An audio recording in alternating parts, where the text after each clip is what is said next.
All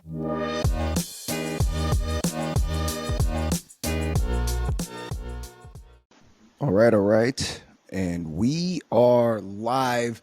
What's going on, guys? Welcome back to the ShiftEQ.Podcast with Alan K. I am joined by my boy, Teddy, the one-leg savage. Yes, sir. Wearing, how you doing this morning, Teddy? Thanks for joining me. I really appreciate it, man. No problem, man. Thanks for having me, man. I'm living. Living? Yeah, I'm living. That's all I can say right now. I'm living. A couple days out, but for 2 weeks. Two weeks. Yeah, I was just talking to Teddy right before we hit the live on here about how sometimes we're not really aware of what the date is. Sometimes you don't know exactly what month or time, but you know exactly how many days left until the competition. And for me, it's because I'm getting excited and ready to eat again. But you know, how's the prep been going for you, Teddy? Like, how you feeling about this next comp? This prep, man, it hasn't been too hard because, you know, I've been in prep since pretty much the Florida Pro. I went off probably like a week and a half, eating whatever I want, basically. We jumped right back on and just dialed back on cardio, actually. It was harder cardio. So we dialed back on cardio. Hopefully I keep some fullness this go around. Other than that, man, we've been good. Good. And you work with Showtime, right? And the team Showtime. Is that pretty much what that goes?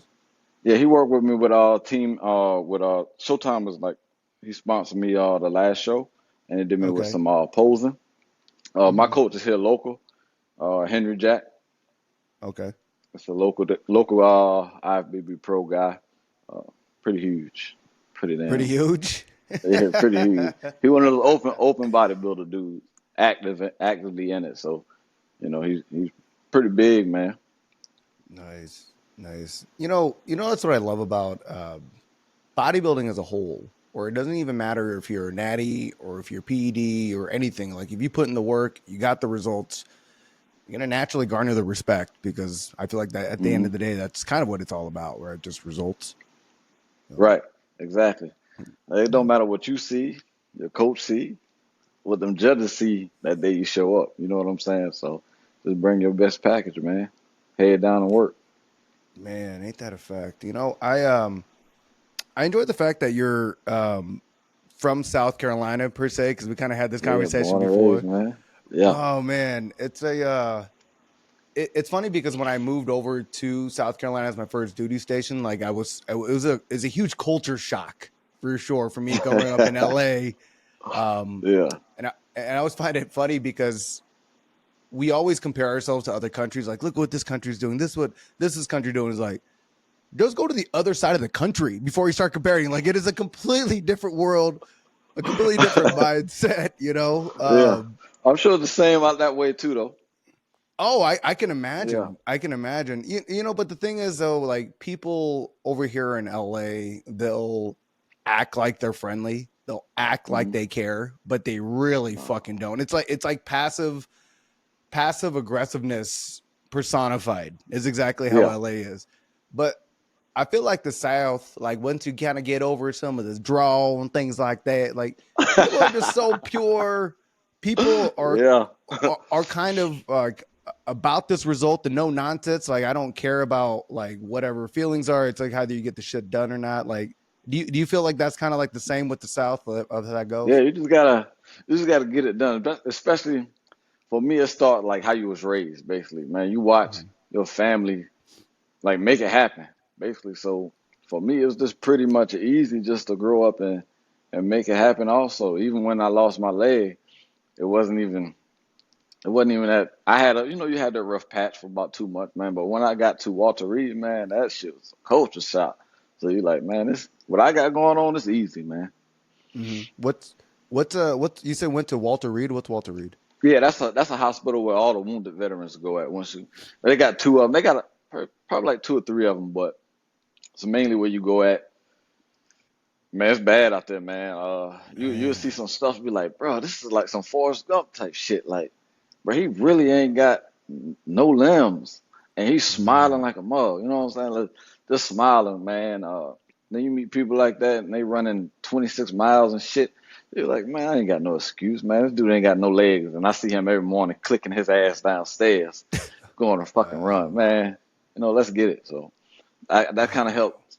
That really helped change my mindset because I think if I would have stayed like locally and got Right. rehab, I would have been, looking for somebody to baby me per se. You know what I'm saying? So it's a culture shock, man. I can I imagine. recommend everybody to go see Walter Reed. You can go visit. Yeah. Yeah. I actually feel bad now that it rang a bell, but as a veteran, I feel like I should know that off the top of my head of where that Nah, is, I didn't know what what that that place is shit for. was before I got injured, man. I didn't know what that was. Yeah. It's But nice though. It's nice. It's high style. It's high life living. Yeah, it's oh, is nice. it really like that? Yeah, yeah. It's, it's Yeah. it's right around in Bethesda, Maryland. It's close to the White House and shit like that. So you know what I'm Wow. saying. A lot Wow. of a lot of high ranking people go there and celebrities go visit. So it's nice, man. That's that's crazy. Speak about the whole veteran thing. You served in the army, Yes, correct? sir. Yeah. And then can you kind of talk about the path that you kind of did, growing up in South Carolina, like what decisions kind of led you to the army, and let's just kind of go from there. Yeah, man. I was, I played sports growing up, just like everybody else did. That pretty much play, that does bodybuilding and stuff. So I got done with high school, and I was really sitting on the couch like I'm doing right now, watching ESPN with nothing else to do. And I just went down to the recruiter station, right before I graduate, and I just signed up, man. And I got 88 mic. They gave me a nice little bonus, and I was Mm. gone like a month after graduation. So you got to learn how to grow up on your own, stay by yourself a lot. Oh, So that's how I pretty much went about it, man. And I went straight to Fort Drum when I got done with my training. So that was even worse. That shit's in no. Canada. It's Oh, cold really? year round. Yeah, it's people go there for cold weather training, man. Well, That's what's that's uh, ter- that what's that that's what's terrible cold out there, though? man. What's cold weather? Man, Can I'm you talk? talking about like negatives, man, like deep negatives sometimes, like Oh, -20 sometimes. It's deep. negative When the plane 20. first, yeah, when the plane first landed, man, I woke up and put my rise up, and all I saw was snowbanks from, I couldn't even see the airport, and then there was another hour to get to the duty station, so I had to figure out how to get to the duty station. Oh my And God. some old dude was like, "I'll take you. Come on." I just Oh. jumped in his van, not knowing nothing, man. He got me where I was supposed to be. Oh, it's Yeah. so crazy. Wow. So you grew up in South Carolina. Yeah. You, He. and then where was boot camp at for you guys? I was in Kentucky, man, Fort Knox. Oh, Yeah. so So it I went was, to Fort and Knox, and then I went to Fort Leonard Wood. So it's still kind of warm for me until I got to my duty station. I'm like, yeah, that's God, what I was gonna. dang. That's what I was gonna ask you. If what was that like, right? To go from South Carolina to -20, Oh like man, yeah, that's a it'd be culture shock in cold and of out there, man. And I'm itself. not even exaggerating. Like, you can really go look this type of stuff up, and we'll do PT, and you'll come out there, full winters, and then the first sergeant will be, if you got one of them crazy ones, man, he'd be like, "Hey, strip down, shorts and t-shirts," and it'd be like 20 something degrees, and we out there running 20, 30 degrees. Yeah, What? yeah, man. Like 50 was Wow. hot to us though. We come outside in shorts anyways, because it was so cold. I remember one time it snowed in like May. It was crazy. Snowed in May. Yeah, I'm like the inner privileged California in me is cringing right now at these temperatures that you're illustrating. it's Like cold, man. 50 was Yeah, hot though. But you guys, yeah. but like the army actually, I feel like when you're in the army, you have to kind of train for those kind of situations, not only like Man, physically please. but mentally, right? No, not that kind of weather, man. Not It's that. cold, man. It's cold. I don't know how people Oh, did it, man. And people now, actually live out there. It's a terrible town too. No disrespect to anybody that live out there in that area, but it's terrible, man. is it terrible because of the weather or terrible because of the No, it's the people? Or whole town. It's like, man, if you look, might be 3,000 people in uh-huh. Watertown. It's small. It's only like a Walmart when I was there. They might have did some different stuff now, but there's really nothing out there. Oh, they ain't shit to do. They ain't shit to No, do ain't out there, nothing to pretty do. much. No, you got to go to Buffalo or Syracuse. Oh, okay. Okay. So then So that's pretty close to New York then, right? So the where you're at, you said you were in Canada, right? Well, it is New York. It's Watertown, New York, but you pretty much like 15 minutes from the Canada border. That's I how got close you. you are. I Yeah. got you. And then what was your job in the army when you're in? 88 Mike, what is his transportation, man?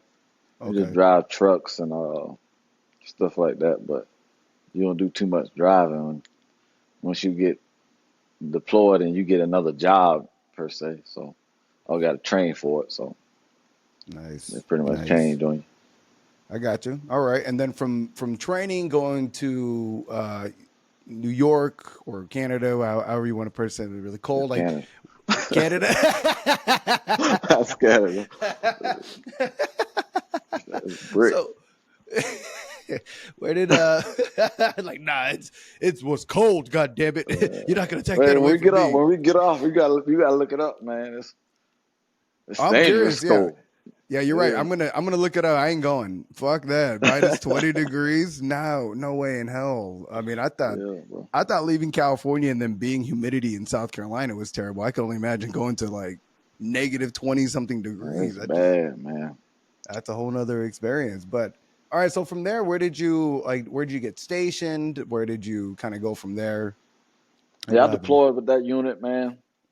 We went to Afghanistan for a year. We came back. Everything was fine out there. Nothing too serious.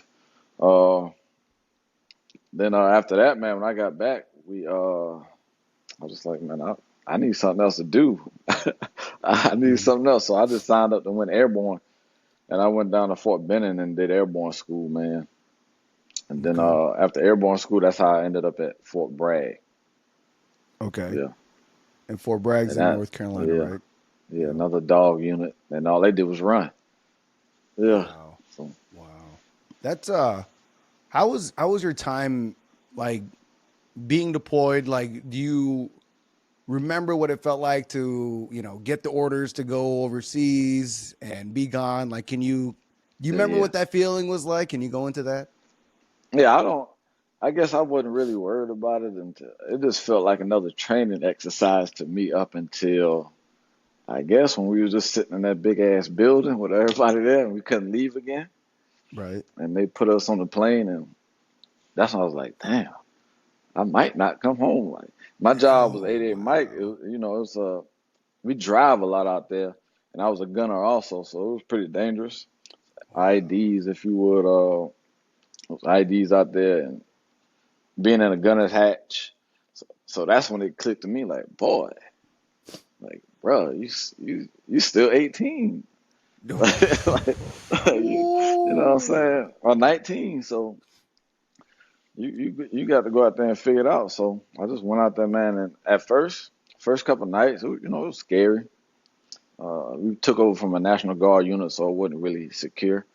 Mhm. Uh, I actually got a draw. They aimed a weapon at me the first night, man. We was coming back in. I thought I was gonna have to shoot somebody. So that's like having like the confidence to stay calm in that situation. You know what I'm saying? Wow. And I had a cool NCO, cool driver at the moment. My NCO was like, "No, Teddy, don't shoot him. Don't shoot him. Just wait. I'm talking to." He real cool, man. Like to this day, he like my best friend. Man, and he just pretty much kept me calm through that situation because we didn't talk they language and we didn't have a terp at the time, so it was just off. And I was looking at him, he looking at me. I was like, man, Ooh. I'm ready to squeeze you. And I knew Wow. it would have been bad. They had somebody else in the tower. So, but it was just us and another truck. And I was just hoping the back truck had my back. Wow. That was your Yeah. that was your first day there? Yeah, it was like the first night, man. Yeah. Yeah, I remember. Wow. Yeah. That was Talking like about one of the most like, God, this is crazy. This is yeah. crazy. Yeah. God. Like talk about setting a tone for your time Yeah. there, right? Like that's the first day. And I can imagine in that situation that's like the first time your instincts of holy shit, this is like real shit. Like that has to be, was that one of the Yeah. first instances where that feeling came up Yeah, where that was like definitely the first time. Well, no, when we wow. first landed, I guess you would say when we landed on the plane, they said they didn't have any transportation to get us basically like it was less than a mile across the street. So I'm like, bro, I'm not walking nowhere across that big ass field. We just had IED training and all of this. And y'all want us to walk across this field. So we ended up having to walk across this field. So we Oh just walked wow. across the field and walked into where we were living at, and it wasn't nice. It was tents Right. and sandbag bars. It was terrible, man. We built our own file from hand. Yeah. Wow. Wow. That is intense. It's Yeah, it's because you just got that IUD training. And then so therefore you're Hmm. looking at this field where it's like y'all just train me to be Yeah, skeptical man. We of. truck drivers. Like I'm not Well, yeah. infantry. We had people dropping the magazine out the weapon. I'm like, oh my god, this Oh my can't be god. real. Yeah. That's that's nuts. I'm sorry. I'm still, because like I was in the Navy, but my deployment and your guys' deployment are completely different worlds. Like, We wash you know. clothes in a bucket, man, like a cooler. Say what? You know those coolers, little Okay. orange coolers you fill up with water. It'd be Uh huh. days we had to wash our clothes in that. Oh Like with wow. shampoo, we wash our hair with. We'll just fill it up with water, like bottles of water. Then we'll put shampoo in there. Like the old people used to do back in the day. Then we'll hang Wow. it on the lines we had outside the tent for it to dry. And it dry Wow. fast. It was hot. Bro, that's so bizarre to me. And then it's crazy for me because that was what you experienced when you were 18. I experienced Hmm. a mild version of that in the Navy when I was like 18, 19. And then it's crazy to kind of like come back to regular society after being out and then seeing like these 18, 19-year-old kids are just not, they wouldn't Yeah, it's be able to different. survive, just not at all. And it's, Look, no phones, man. Like you had these little phones where you had to put minutes on them, but it's like as soon as you turn that thing on, minutes gone over there. I'm like, they robbing us. yeah. Something ain't Oh right. my God. Yeah. Yeah. We used to have on our ship, we used to have the AT&T calling cards and they'd be Hmm. like freaking ridiculously expensive. It's And crazy. all calls were like 10 seconds delayed. So you couldn't interrupt and be like, hello. You have to wait for it. Wait for it. Wait for it. Oh, hey, how you doing? Like, oh my Yeah, God, I'm losing my mind. So, I but don't know it's how y'all crazy. did it on the boat, man. I get sick on them things, man. I don't. It's It's not crazy. that it's not that bad, to be honest with you. It's It's the smell for me also, man. Like just smelling the seawater all the time. Oh yeah, Yeah. yeah, yeah. I think the only bad smell I guess I experienced. Well, first when we stopped in Chennai, India wasn't the nicest of sanitary places for lack of a Okay. better way of saying it. Like we'd walk around and there was like feces all on the streets. It was kind of gross, Oh but hell no. oh, well, it's pretty bad. But then we'll be doing like fighter plane maneuvers like on the flight deck, and then what that would do is exhaust all the JP5 fuel throughout the ship. So that was Mhm. the worst one. No matter where, your eyes are just burning because there's fuel fumes just running through Yeah, the that's ship. that'd be sick, man. Yeah. I see. But I mean, I'd be sick, man. but at least we don't have to worry about landmines or getting shot at or what. I mean, bro, I, there's levels to this shit, and what you guys did is way more significant and from like a I guess from like a human primal instinct kind of a approach. Like, Mhm. I was on a ship. I was on a giant iron hull. Like, I'm not going to get hit. I don't have that fear. I don't have that awareness. But for you guys to actually have to go through what you guys go through, it's in my opinion way more significant than what we did. So Yeah, but it's only it's like that for like the first week, and after a while, you be playing your favorite rap song over the headset while we have a conversation like this. After a while, you know what that's I'm true. saying? And Yeah. it just be like, man, I wish somebody would today. It ain't today. Yeah. You know what I'm saying? So you have little shit like that going on, but after a while, it gets like a normal day, like going to Walmart, man. Because that's Right. basically what we did. We take food to the infantry guys wherever they were at. They stayed in outposts and things like that. Generators, anything they needed wherever they was at. So we'd go in their little hot areas sometimes, but we was blessed, man. I said my crew was blessed, man. So That's other than that, nice. then we went straight to airborne school and lost my leg. That's the shit. Man. Well, yeah. Yeah. Hey, can you go into that? Like, can you talk about what happened and everything from there? Yeah, man. We was on like a training exercise, I guess you would call it, for like 2 weeks. And it's crazy. Like week before that, I was only out there for the last week. My dogs had gotten to fight in the backyard, man. I wasn't trying to go to the field. And they bit my hands up, so I had to go to the ER. So I'm trying to tell my chain of command, like, I can't go, man. My dogs messed my hands up. I'm like, nah, take your antibiotics and come on out here. Yeah. So we did all that. It's cool long training exercises and whatnot. We were already done wrapping up. Everybody was back home. Us being the transportation, we got to make sure ammo is back where it's supposed to go. All the tents, everything is back where supposed to go. And we were done with ammo, man. Getting ready to come home for a 4-day weekend, and man, I don't know what happened, but the truck in front of us stopped. I guess a placard or something fell from off the front. My truck didn't have enough time to stop. Uh, and that thing just cut me right at the knee, man. Yeah. I was sitting just like we talking, man, and it just cut me right off at the kneecaps, man. At first, I just thought I had a broken femur because I could see that bone actually coming through my pants leg. But I was Ooh. calm, man. Like, I'm like, damn, I just broke my femur. I ain't got to. No, PT is gonna. That's What? gonna be. What? Yeah, it was, bro. Running at Fort Bragg was hell. like I'm talking about miles, man. Like 6+, 8+ miles on any given day. So you had to have your mind right for that when you wake up at 4 o'clock in the morning, not knowing what you're gonna do that day. That is a. It's who, you know what I'm saying? So when I seen my femur, I'm thinking like, oh yeah, we no PT at least for a year. I'm done with I, running. I'm on walking profile. I'm finna ride this thing out the next 20 years, the next 16 years, easy. yeah. Man, my driver had got knocked out, and he woke up, man. It's crazy because there was a bunch of people out there. Everybody was in shock, and I'm just looking around like, man, I think I broke my leg. Like, I think I broke my leg. I could see my femur bone, right?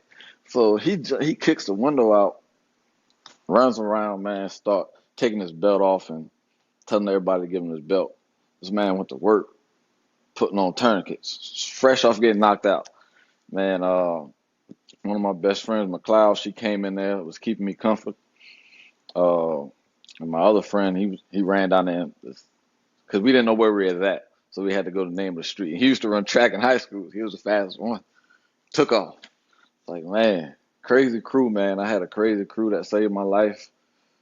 Man, those guys just was quick with it because I didn't know. I just thought I had a broken leg. They can see from the knee down that it was gone already.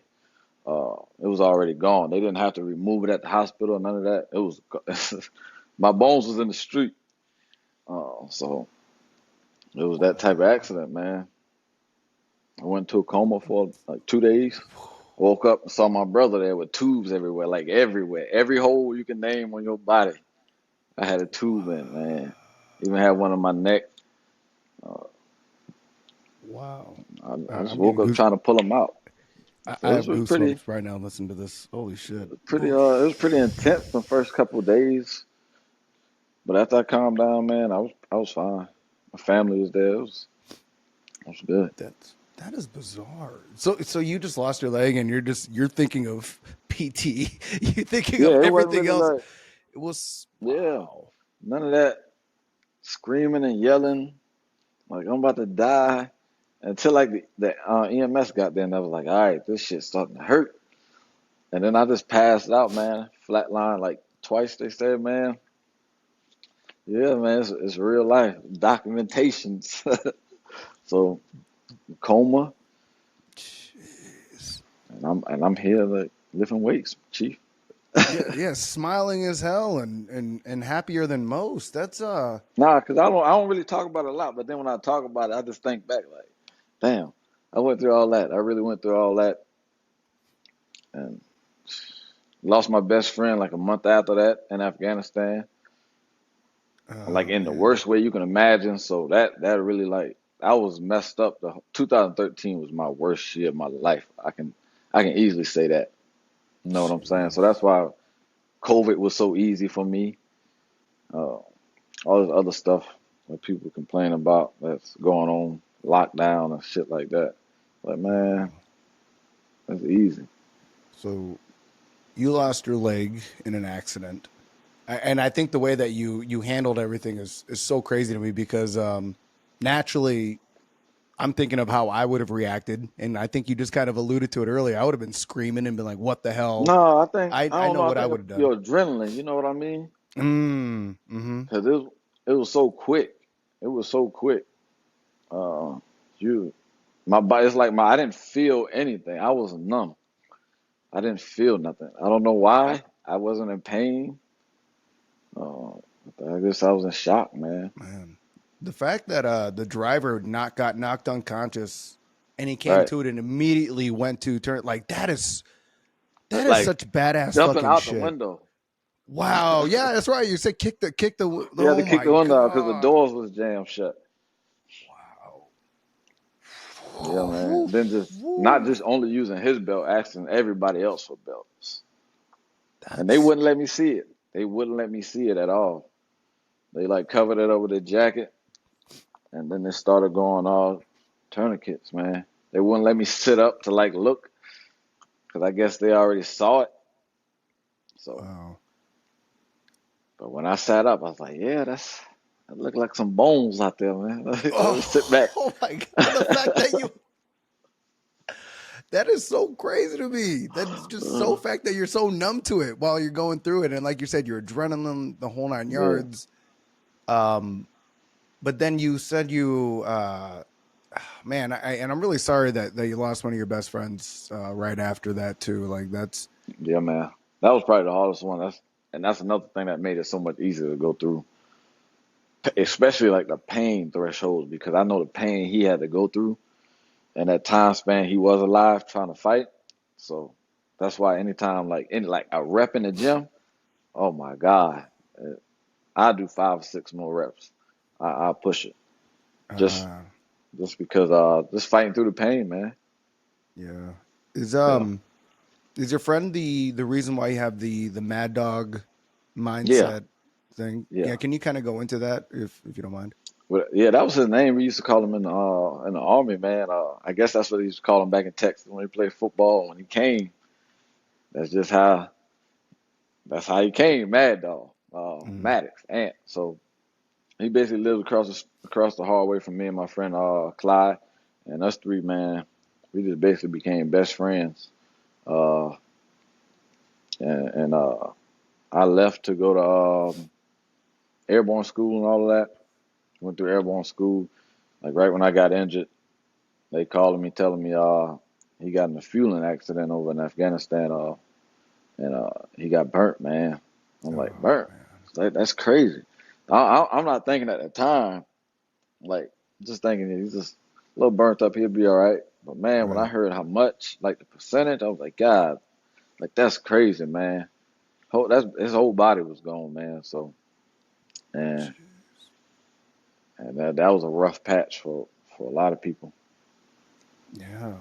Dude, that's a oh man, that's a I can imagine experiencing the accident that you did and then going through losing a friend through that kind of instance. I can't imagine that was exactly easy for you, especially like during that time. Like, can you go into like what that was like to like where were you at mentally, emotionally? Oh Um, can you go into that? Then yeah, let's just yeah, I guess yeah. go from there. It was my bad, man.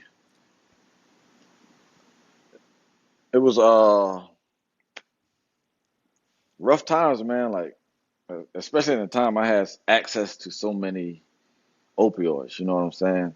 Like Oh, strong pain pills and stuff like that. So I got up to a point where I was taking 8 to 10 oxys, man, and not wow. feeling anything. Yeah, like getting up, walking around.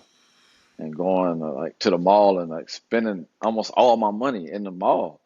So I just came back one day. Definitely didn't like the way I was looking because I would eat. I get high off those drugs and just eat, eat, eat. Man, I stopped every single pill I had that one night, cold turkey, and slept by the toilet, throwing up shit for like a week, and cold sweats. Yeah, man, and I just stopped doing that. I don't take even when I had my latest surgery, like 3 or 4 years ago, I didn't get any pain pills from the doctor. I just went straight through the pain. Wow. When did you like?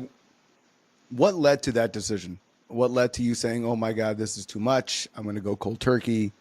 Can you go into that? I really don't know why I did it, man. I don't know why I did. I just stopped one day. I just stopped. I know why I started working out because I was going to get in the shower in my wheelchair, man, and I had like rolls, like fat rolls. Like I've never had rolls in my life like that. Like it was terrible. So, and that's what made me start working out again.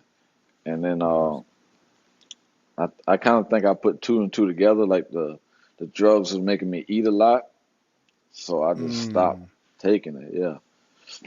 Man, that the cold turkey part though, I can imagine the whole week of Yeah. Nerve pain medicine too, man. Like we have as amputees, people don't know, even if we're not in actual physical pain, we have phantom pain. We can still feel our leg. I can still feel my leg, yeah. So it still feel like I got a foot, ankle, all of that. Like I can rotate it sometimes, like lift my toe. It's weird. It's because people don't know your nerves attached to your brain. So right. your legs, man, it's still there to your brain. Wow. Your eyes might not can see it, but your brain's telling you it's still a Right. foot there. Yeah. Right. Wow. So it just constantly feel like, for me, it feels like a bunch of ants, like haywire. If you just haywire just down there, but running around. Yeah. Wow. Not biting, just tickling for the most part. Wow. Yeah, I'm sorry. I'm in a lot of thought right now. That's a lot that's going Yeah. on. And phantom Holy pain is shit. crazy. Some people actually get painful phantom pain. They can actually feel it happens sometimes. I can feel like feels it's a sharp pain in my shin. Right. So I kind of putting two and two together, like that's maybe where my leg snapped at. It's real sharp and it hurts sometimes. Even when I get out the shower, dry my leg off, feels like water running down on the side sometimes. Oh wow. Yeah, it's fucking weird.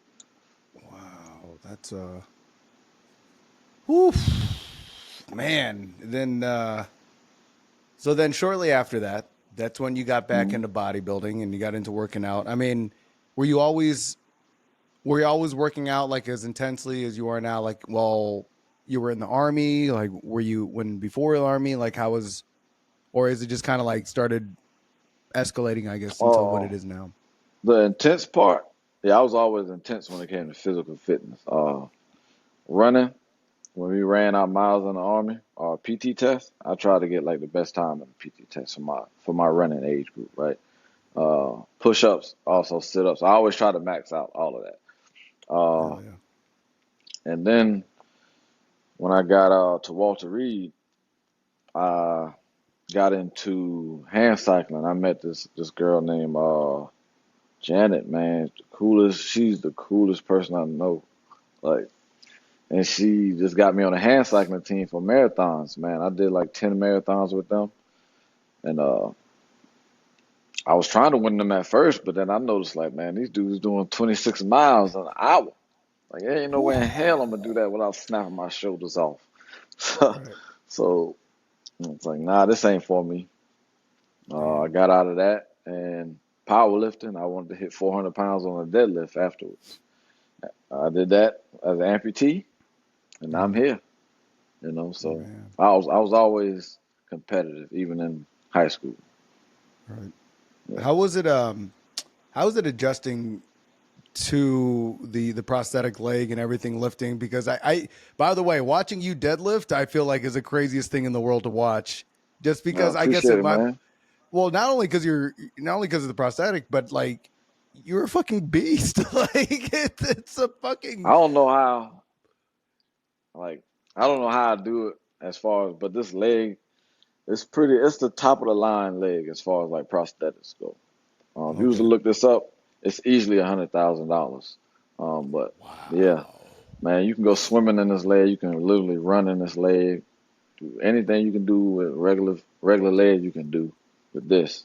Uh, so, and then they gave me this deadlifting leg. That just took my deadlifting numbers up to a whole different place because I can actually have my feet even and get deeper in the squat. So You that's have where a that came about. deadlifting leg. That is Yeah, it's actually badass. like a I said that motorcycle is leg, but it badass as fit perfect. shit. Yeah, it fit perfect for me when I deadlift. That's all I use it for deadlifting. Yeah. Wow. What? That is so how did that, I guess so you started hand cycling. You realize, oh hell Yeah. no, I'm not gonna get this in under an hour because there's Yeah, motherfuckers like that we I'm get. not gonna win. I was trying to win some shit. I was like, I ain't gonna win. Them boys is good. And then so, but you always were lifting. Like, what was that transition like then to be like, you know what, I'm going to start bodybuilding. I'm going to start competing. Like, can you go into like the events that kind of transcended into that? Because I mean, obviously, you don't just go from hand cycling to let's just get up on stage, right? Like that doesn't happen. So, can you got to go into that? Uh, for me, man, I was at Crunch one day, working out, and I saw my coach there training somebody, and I was already thinking like, I don't. For me, I guess it is like a natural transition, like jumping on the stage, right? Oh, okay. Because it'd be like jumping out in front of a formation if you was in the military, or you do a lot of things in front of people. As far as that goes, so for me, it wasn't really that tough. Thinking like just get on stage. I just knew I wasn't gonna wear no draws like them, them cutoff things. I knew that wasn't me. So Oh my once I god. seen people like, oh, they going there with shorts, like, oh, okay, and they don't judge your legs. Oh, I might can win at this against, able-bodied people. That's how I go about my competitions. I like to go about them like, yeah, I can do this with other amputees, make it like a playing field level on another sport, maybe. But that is something I really didn't want to get. I didn't want to do for me. Uh, so that's why I went into powerlifting. This is just about picking up a number, and for my weight, 400 pounds, one leg at 160 pounds, I take that. You know what I'm saying? I take that, and then it's like, man, what's next? I look like I'm comparable to that person right there. I might try this, cause I did NPC at first. I placed third in like it was pretty heavy category, man. In men's physique, and me and my coach just stuck together. We here. I met him at Crunch. Man, look back since. Wow. So there's a lot of layers to this. First of all, I hope everybody that's listening, you don't have to go to a premier gym to get your journey started. You can start at Crunch. You can Yeah. start anywhere. And then the fact that you gained, well, you know what's interesting is I never really thought about the doing performances in front of people like you just illustrated with the military.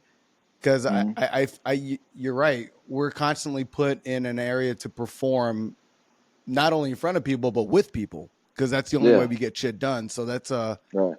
that's kind of crazy. I never really I'm not going to say I'm ignorant to that, but yeah, I guess I was kind of ignorant to that perspective until now, and that's really interesting. But then you stepped up on stage, NPC show. You placed third, and what when was this? When you did your first show? Um, Shoot, right before COVID, man. Oh, after COVID, 2021, maybe after they opened up again.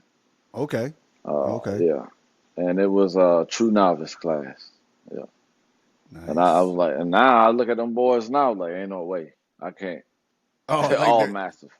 They all ah. took off. Like, yeah, I can't. So that's when I was like, I'm gonna go on over to the natural side. And my cousin was already on to it, and I just talked to him for a lot of advice. Mm-hmm. Mm-hmm. And then when did you when did you earn your pro card? Which show? Last year at the Florida Pro. Last year at the Yeah, Florida Pro. Oh wow! yeah, So that yeah. was your Last whole year, full. man. Okay, okay. Yeah. So I like. How many competitions did you do before that? And then can you kind of go into what that was like to win your pro card? Yeah, before that, man, I did I want to say 3 shows, and I got it. That was my 4th show total. Um, Okay. and I think I would have got it earlier on that 3rd show or the 2nd show, but Alec, who's coming on here later, he explaining you how he stole it from me. They But we ain't gonna talk stole. about that. We ain't talk about how he stole it from me. Yeah, he was supposed to do like classic physique or something. And I didn't. When I walked through the doors, he didn't have trunks on. Man, I turned around. This man got trunks on. I was like, God, Lee. Oh damn. I was like, oh my God. Yeah. So we went out there and we battled, man. But he had a crazy physique, awesome physique, man. And he pushed me out there. So yeah, That's man. I It didn't was know that. fun, man. So he Yeah. so he was in the actual just physique category. Yeah. I don't know if he was in the men's physique, but man, he showed up. I was like, God, Lee. God, Lee. You I know. hope he ain't. Oh god. You know what's funny about Alec too is just like he's just massive, he's ripped and just but he's such a nice Nice person. as He's hell. nice, the Yeah, nicest like, person in the world. Bro, I was man. when I met him at the Florida Pro and I was talking to him, there aren't too many people that make me feel paranoid about cursing, but being Mhm. around him made me like I think I said the F word around. I was like, fuck. And I was like, wait, why am I correcting myself? Why am I correcting myself? Like, Man. like I don't stop myself cussing for like in front of my kids, but in front of Alec, Yeah, I just thought, right. But oh my Alec, bad, it was man. different, Oops. man. Right. Like, I know exactly what you're talking about, man. The man out there helping me put that thing oil on, man. I'm like, this is Yeah. crazy. Helping me pump up backstage, and then we going on the stage to battle it out. But that's crazy. What that taught me, like in the sport, you don't really have to be like me in the sport. It taught me early. Mm. So then when I went on to Florida Pro last year, man, it was a guy there. He didn't have he just had a tan on the top part. I ain't gonna call him out because Wait, he only had he a good. 10 on Yeah, the he only had a tan on the top part. Yeah. so just looked like a So human Neapolitan ice cream, huh? God damn. yeah. Now he was black dude, so you could tell, but he was kind of ashy at the bottom and stuff. But I'm like, no, that's the easy fix, man. I was like, that's the easy fix. I'm like, hey, come here. So I gave him some oil. He just greased up, man. Not knowing I was gonna have to go against this man in the overall at the end of the night. And lost. Yeah, yeah, yeah. So I was like, dang, it's all good though, man. We had a good conversation. We talked backstage the whole night. Yeah. Yeah. Then we just went out on stage and went after. God, that's I feel like bodybuilding is the very first community where I think you just illustrated where I remember my first competition. I thought I was gonna have to start mean mugging and intimidating people because my entire experience of competition is sports, you know. And I Mhm. used to love getting into people's heads. I was that guy that was mouthing off like regularly. But then, like the first bodybuilding competition I did, I thought that's what I was going to do until I realized everyone's just there to help everybody get pumped up. Everyone's like, no, hey, you missed a spot right over here. Like, hey, you know, when you did that pose, maybe you should do it this way. And you're like, Uh-huh. but I'm competing against you. But then you realize it's really not about being better than the next person, just rather than being better than yourself on a regular basis up Yeah. there. Now, Yeah, mind you, that's all it is, man. obviously, You as we can't go control it once down, you're there. That's how I see it. that's it. You can't control it. And there's really, there's nothing more you can do other than like do the best that you can while you have it there, and you're not gonna like Mhm. slam dunk on someone, you're not gonna cross someone over, or no, it's And just like you standing on stage smiling. Like I don't understand why you so tough backstage. yeah, It's a smiling contest. We wearing shorts. It's a bikini contest for men. yeah, it really. You know what I'm saying? Like I don't get it. Even with the NPC dudes that just be on there arguing and stuff, like I get it. Whoever got the best, all of y'all look like y'all won to me. Hell, you know what Right, I'm saying? right, Whoever the judges pick, I can see how you won. You look good, man. Like, right, you see what right. I'm saying? I see it the same way now, especially with the Florida Pro going through that my first time with those guys, like, man, it was crazy. I was like, y'all boys ripped and swole. Like, and I couldn't hold my pump, so now we figuring stuff out. Yeah. What do you remember, like an instance or an athlete that brought that thought about? You just say like, holy crap, you guys are all ripped, swole, and you're natural. Like, holy shit. Is there any instance? Is there an athlete that kind of stuck out that provoked that thought in you? Like, can you go into that? You mean like when I first went backstage and I looked at one, Yeah. Is there like anybody looked at that, an athlete? yeah. Was there any moment where you're like, Oh, holy shit, oh, this is it. This is it right here. Oh my God. I mean, nobody really. I haven't seen him at a show yet, but I've seen him online.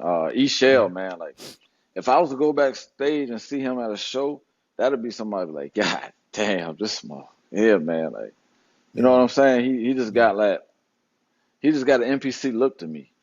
He just all around, he's total physique to me. So I think if I was to see him, hell, in a t-shirt, man, I was like, God, this dude big. He big, man. So that's how I go about looking at men's physique, you know. Yeah.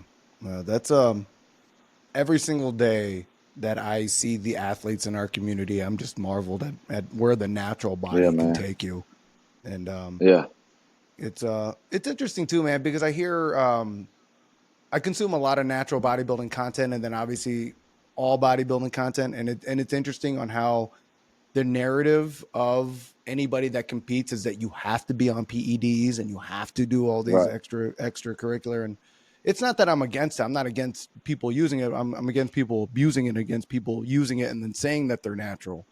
right. But people like Eric, people like Chidozi, people like Desario and like Courtney Alec, and those ass, athletes, you like, just watch are yeah. like, what? This is natural genetics. And it's like inspiring and then humbling all at the same Hmm. time, and Yeah. that's pretty cool. So who are who are like some people in the community that you regularly hang out with, get motivation from? Like, is there anybody that you're team wise or anything that you usually like hang out with and whatnot? Well, you see, I'm in South Carolina, so nobody really out here for my Mm, team. You know what I mean? Everybody that I compete with, I'm cool with, and the natural side lives right. in Florida, New York. Where you at? It's 8 o'clock. Yeah. You know what I'm saying? Like, y'all fly in, like, so it's really just me and my gym I go to is actually like a family owned type gym. You know what I'm saying? Okay. So it's real small type. I just walk. It's 24 hours. Real. The gym owner, the friendliest lady you ever meet, man. She got like my magazine articles on the wall. Just so it's a true powerlifting gym, family oriented gym. Mm-hmm. So that's really my crew at my gym. Other than that, nobody outside of that I compete with. Right. I I can imagine how inspiring it is to watch someone come from your background, gone through the things that you've gone through, and then all of a sudden like competing in natural bodybuilding competitions. How I don't want to say like how was that experience, right? Because that's really vague, but like from like No, an I inspirational and connecting with the people. Yeah. So what is that like for you to kind of hone that persona? the motivation, I guess you could say, or what pushes me to do this is honestly to be the able-bodied person at something that you have more legs than me, right? So I see it as there's no way I should come in more conditioning than you. It's how do I come in more conditioning than you? It's days I can't put I physically can't put this shit on for 4 or 5 days sometimes, right? So Wow. my thing is how can I come in more conditioned than you? What that means your discipline is off, but that's what I see. Even when it comes to your meals, if you can't come into a show pretty much shredded, like I'm not talking about this like a little bit of extra weight or where you could tell you tried to come in full, but just like coming in just completely with like love handles to me. that's just like saying you didn't even try. Because I remember the show I went in against Alec, and I couldn't do cardio for a month.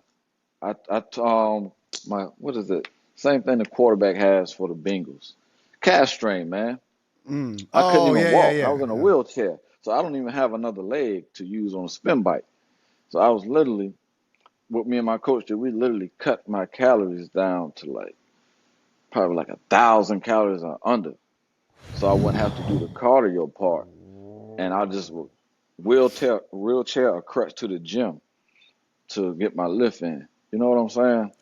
And Wow. I still came in. That was honestly, I think, one of my best looks because I couldn't push too much cardio. And I think I Right. came in full. I can hold my pump. So I really like that look.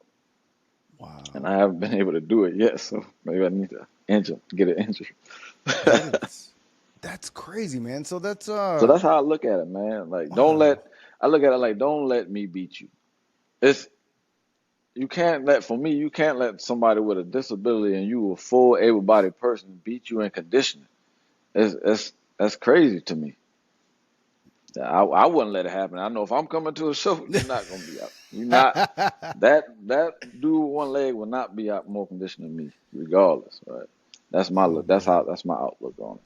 So I go Yeah. in there to push the other guys like I'm coming, and you know I'm gonna come with conditioning.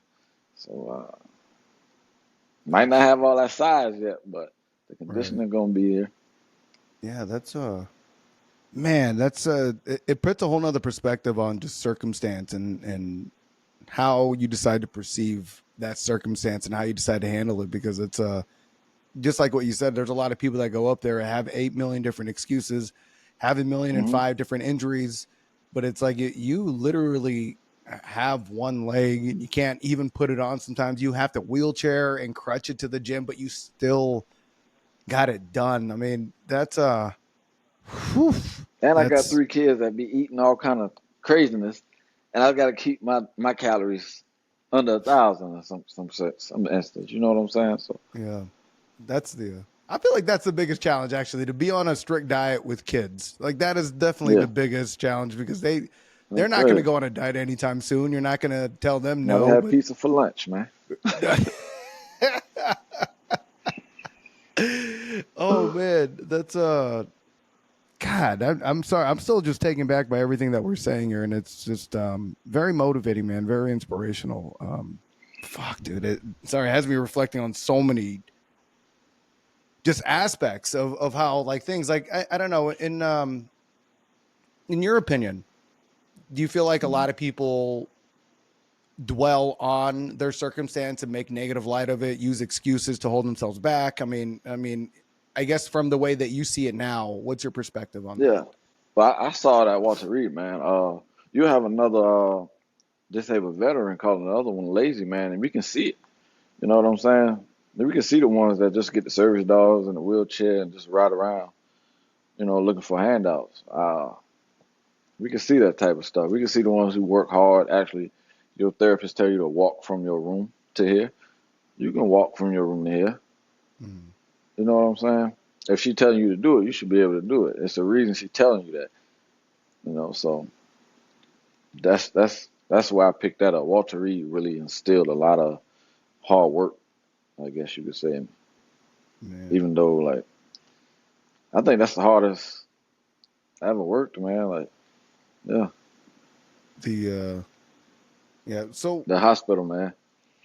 is that is that mindset something that you've always had though, where you always? Because I mean, I'm not gonna lie to you. Just the way you described how how you how you lost your knee, and you're just like, well, I guess I'm out of PT for a year. Like, it just kind of. I mean, is that like resilient approach? Is that something that's always been a part of who you are as a person? I would say so, yeah, man. I definitely Okay, think so. My upbringing, yeah, that's definitely. well, can you kind of go into that? Like, well, like what are some things like in your upbringing that kind of brought about that resilience per Oh se? man, just never having like a father around, Mm, ever. Just figuring out stuff, being around all women and having to figure out stuff like in a manly way on your own, like stuff like that, man. And then just up and leaving right after high school. and just being on my own. Not asking my mom for no money. I left home with nothing, man. Yeah, no money. So, That's nice. Nice. and I just buy my own stuff and just live. Wow. And now here you are competing in natural bodybuilding competitions, not as someone that competes, but regularly inspires. I enjoy the fact that you own that persona and the fact that you carry that with you as like, hey, I'm the guy where it's like what you just said. If you're a completely able body, what's your excuse? If I can't, if I can do this based off of my own circumstance, like what's stopping you from achieving your best Hmm. version or doing things without excuses? Like where do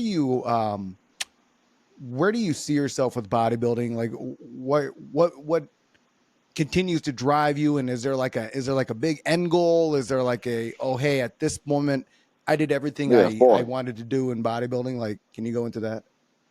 I don't really have a. Honestly, my first goal was just to get my pro card and work on opening a gym. I was supposed to be like focused on opening my own gym now. That's my goal.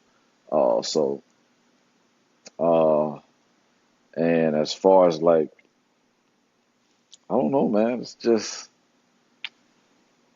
I don't know. I can't explain it, man. I don't know. I All can't right. explain it. So it just seems like you're just like kind of go with the flow. Like you have like a really cool, you just love Yeah, competing and that's fine how with I just anything. love being just doing athletic things. Like I've been doing it since I was 7. You know what I'm saying? Like since I was 7, I played little league football. And I played sports my entire elementary, middle school, high school career, and then I went straight to the army, man. And that's PT every morning. Then you go to work. That's another thing I don't get when people say they got to go to work, so they can't work out today.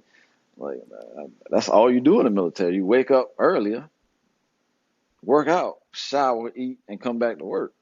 So Yeah. I don't understand that part of it either. Yeah. So yeah, man, I just want to do bodybuilding until I'm 40, man. I don't have a championship goal. Like I don't know. I can't explain it. I just love to compete, Yeah. you know.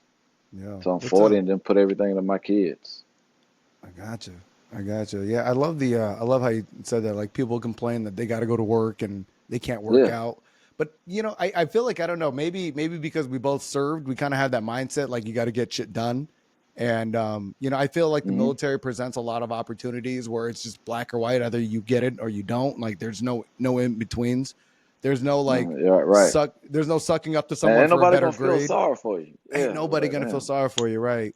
And All what's so right. interesting because it's like I look at my time in the military and I view it as a really toxic environment. All the negative self talk, like you're just objectified into a number. Pretty astringent schedules. But then when I think about what I learned from that and how I've developed in lieu of that, it's like just like what you said, like I'm very either you get this shit done or you're not, which is synonymous with Hmm. bodybuilding. It's either you have the result or you don't. You Exactly. if you want to get shit done, you'll find a way to make it done. And whereas I feel, I hate this like compare myself to like this generation of new adults and things like that, but it seems like they just accept their circumstances and victimize themselves through it. That's the most common approach. Right. So it's Exactly. Exactly. pretty It's interesting. the technology, man. You think so? You think it's the technology? Yeah, man. They don't play outside, man. And the kids don't play outside, man. When I was growing up, you ride out the neighborhood right now in the summertime, everybody outside. Now, Yeah. it's nobody outside, man. Nobody. So It's that's one thing I think it takes away from it, man. yeah. It's interesting with that. I wanted to wrap this up here real quick with if there was anyone that came up to you with an excruciating circumstance, with something that they say that they can't, and they kind of ask you for advice or they ask you for like a perspective. I imagine there's probably some people that have asked you in general, like what Yeah. are what would you say, or what do you usually tell people with that? If somebody's come, like, just you mean like another amputee coming to me asking me about starting a gym, or just anybody Oh, having a hard anyone, time just starting? anyone. And man, I just tell them to start to begin with, man. Once you start, I think Just got to take it one day at a time. And that's literally what I tell everybody in every message. It's one day at a time. And some days I wake up, man, I can't put my leg on at all. And it'll be like, man, this is crazy. Yesterday was like perfect. My leg was perfect. How is it that swollen now? I can't put it on, right? So, but then by 5 o'clock, I can put my leg on and everything is fine. So I tell people you just got to be patient and take it one day at a time. That's it, man. I really believe that one day at a time. I'm having a bad day, man. I go to sleep at 9 o'clock so I can get to the next day. Right. You know what I'm saying?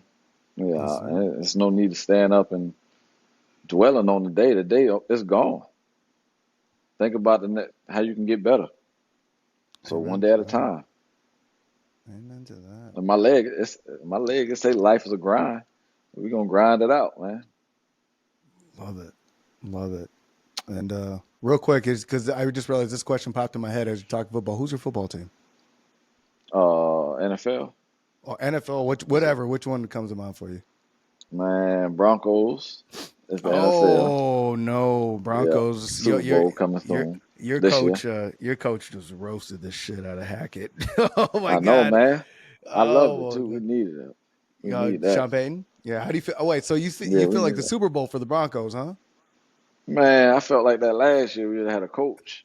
I thought y'all were doing that last year. Yeah. And from that first game on, that just was like Seahawks, man. I was like, bro, we just lost.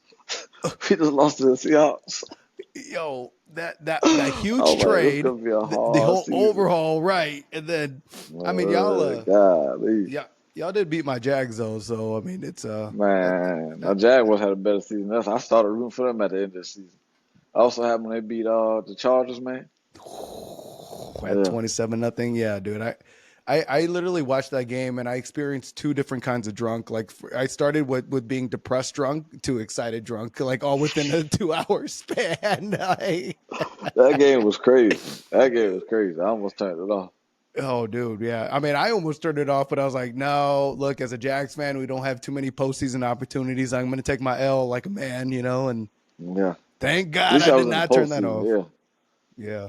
We'll see. But all right, Teddy, do you have any Instagram handles? Like, what's for anyone to try to reach out to you for anything? Mad Dog Mindset, man. That's the only one I got. Mad Dog _Mindset, Instagram. Yep. And you can watch Teddy compete here in a couple weeks at the Tampa Fit Fest, August 20th, and he'll be killing it. But Teddy, in shape.